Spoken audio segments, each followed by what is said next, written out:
Hi, I'm Alan Breznick, Cable Video Practice Leader for LightReading. I'm in Denver at our Cable Next Gen Technologies and Strategies event, and I'm speaking to Glenn Calafati from Ciena. Hi, Glenn. Hi, Alan. How you doing? All right, good to have you here. Thank you. So you were on our fiber panel, and we were talking about fiber deep and what cable operators are trying to do there. Let's get into what some of the drivers are. Why are cable operators doing fiber deep, and why is it so important that they do it right now? Well, I think you have to think of the bigger issue. Like, they're not just going to spend money on deploying fiber and overbuilding a technology that works great for them. Right? They're making the investment for some reasons. Right. I always try to go back to it is really being an issue of quality of experience. So quality of experience, it's a little abstract for a conversation about cable. Right. But at the end of the day, they've got a lot of consumers, whether they're enterprise consumers or they're residential or even mobile consumers because of all their business service pedigree, right. Are looking for a very high quality internet service or network experience, right. or video experience, right? But broadband first these days, right? Well, it really is. Broadband has become more of a mission critical application. If you think of just on the enterprise side, you can't shut the e-commerce engine down on a business.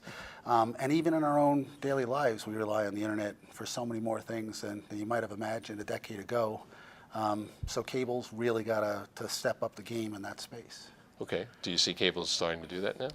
I absolutely do. I think they've recognized that it's they have an advantage already, and you might not think of the coaxial cable as being an advantage, but it truly is. I mean, right.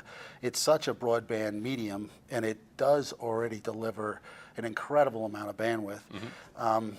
What they've just got to do is take that to the next level and be able to turn on new services and features, find a way to differentiate their video products.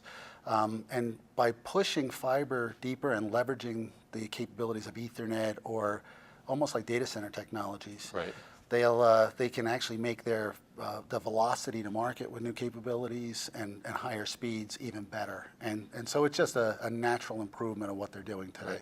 So with fiber, they can offer higher speeds. Yes. They can get their products to serve to market quicker. Yes. What kinds of new services does fiber enable them to do? Well, hey, we haven't imagined a lot of them yet, right? And I think some of the things you could probably think about are what's happening with augmented reality and virtual reality. Right. You're getting to the point where this real-time responsive, internet is required. It cannot be slow to deliver. It can't be the weakest link in delivering the user experience. And there's where I'll go back to that quality of experience, right? So for these innovations to happen, the network just has to be a transparent, delivery vehicle for those services. So the world is going to imagine the new capabilities when the network is able to deliver those higher speed services. Right. Okay. Well, we see some of the big operators already going fiber deep. Comcast, Cox, Liberty Global, and Charter have talked about their plans. Do you think all cable operators are going to do it, or is it just going to be the big guys? Well, I would think it'll be all. I think this becomes almost a supply and demand issue there too. Is if really the economies of scale are in Ethernet or optical type technologies, where does that leave the RF suppliers and the RF technology? So I think there's a natural desire for the supply chain here to gravitate towards the cheaper, simpler data center type technologies like Ethernet and optical. Right. How many do you think will follow the model of Altice and just go fiber to the home all the way? So listen, I think that's a long journey. I think you may, if you and I are talking about this 10 years from now, right. I think we're well along that journey. Right.